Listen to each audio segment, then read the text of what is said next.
Imagine, for a moment, the quiet hum of a Friday afternoon at Brooklyn Visions Academy. The last class is just letting out, and the hallways are a familiar symphony of locker doors clanging, student chatter, and the rustle of textbooks. Our protagonist, Miles Morales, probably just survived a pop quiz in AP Physics, his mind still half churning through equations and the sudden gnawing realization that he forgot to submit that English essay. He's thinking about what Genki will be playing on his console tonight, maybe debating whether he should finally try out for the basketball team. But then, a subtle shift. Perhaps a faint tremor from outside, a barely perceptible flicker of the classroom lights, or a distant siren that sounds just a little too urgent.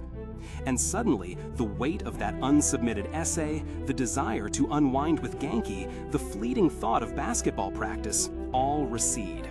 Because for Miles, that familiar school bell isn't just a signal for freedom, it's often a prelude to an entirely different kind of responsibility. This, in essence, is the compelling duality at the heart of Miles Morales. His status as a student at Brooklyn Visions Academy isn't merely a backdrop, it's the very ground that anchors his incredible, gravity-defying superhero life. Think about it. We've seen countless heroes from other worlds, other dimensions, or those born into lives of immense privilege.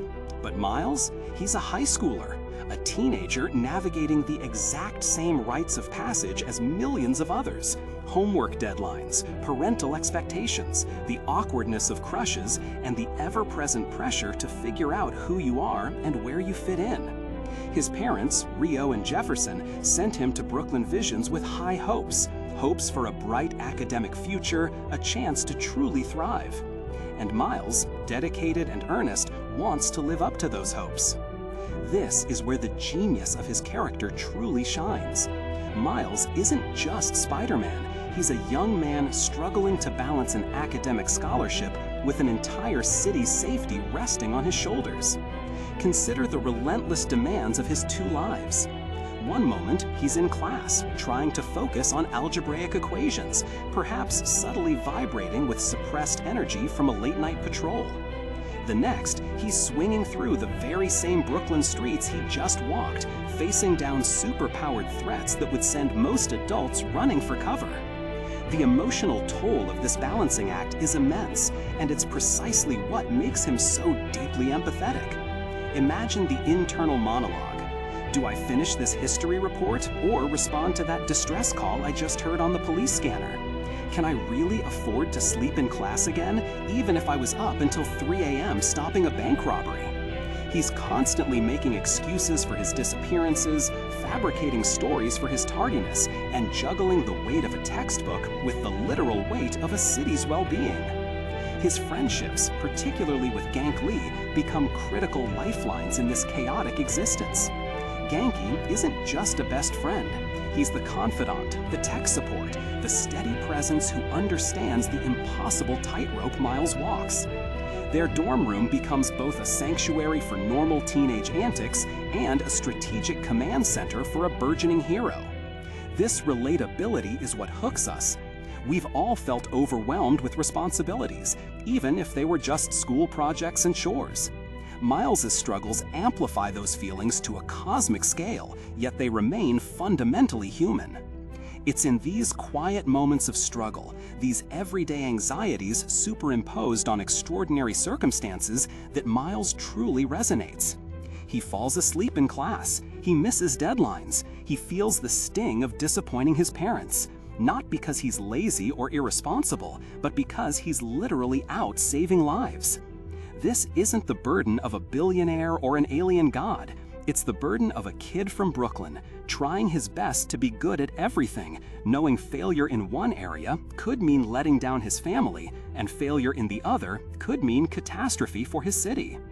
What we learn from Miles, and what makes him so compelling, is that his grounded reality at Brooklyn Visions doesn't hinder his heroism, it defines it.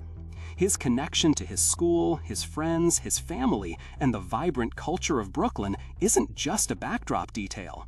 It's the very fuel for his heroic spirit.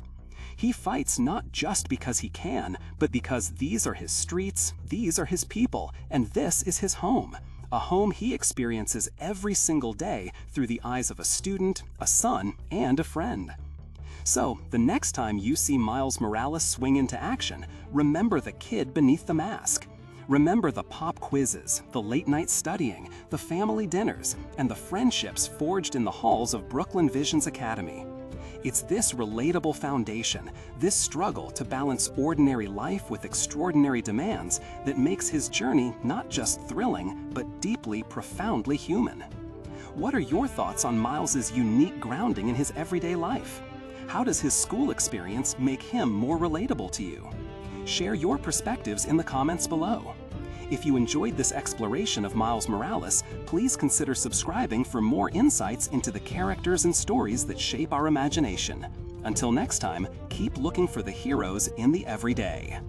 The sound of city chatter and school bell fades out, replaced by the soft underlying hum of ambient music.